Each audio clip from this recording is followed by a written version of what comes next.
ستوب. مش لازم اللي انت تبطل اكل كعك في العيد عشان خاطر ما تتخنش.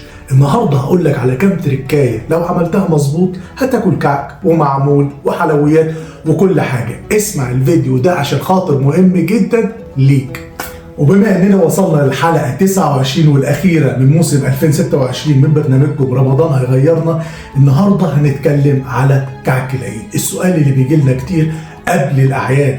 قبل ما اقول لك على التركات اللي انت لازم تخلي بالك منها، لازم تكون متفق معايا ان الحرمان بيؤدي للافراط.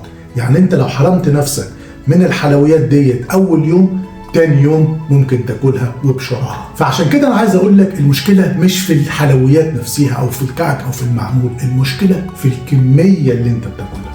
اول تركايه لازم تخلي بالك منها، اوعى اللي انت تبدا يومك بالكعك او بالحلويات. ليه؟ السكر بيخليك اللي انت تجوع، هتفضل طول اليوم عايز حلويات. ابدا يومك بالبروتين، ابدا يومك بزبادي، بجبنه، باي حاجه فيها بروتين، وبعد كده كل الكعك. لكن اوعى تبدا اول حاجه تاكلها وتحطها في بقك اللي انت تاكل حلويات. هيأثر عليك على مستوى اليوم كله. السكر دوت هيخليك اللي انت تحس بالجوع، عايز تاني عايز تاني عايز تاني. وبطريقه بسيطه، انت لما بتبدا يومك بالبروتين، البروتين بيحسسك بالشبع. وتاني تركايه وبرضه دي مهمه، اللي انت لو بتاكل من كل صنف قطعتين كل منه قطعه. ليه يا وحش؟ زي ما احنا قلنا في البدايه، حاول ان انت ما تحرمش نفسك، وكل سنه وانتم طيبين، ولازم ناكل واحنا بشر. يبقى كل من كل صنف قطعه واحده.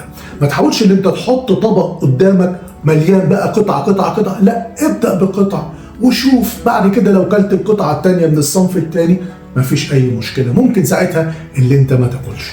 تالت تركايه وبرضه دي مهمه، حاول اللي انت حدد وقت للحلويات.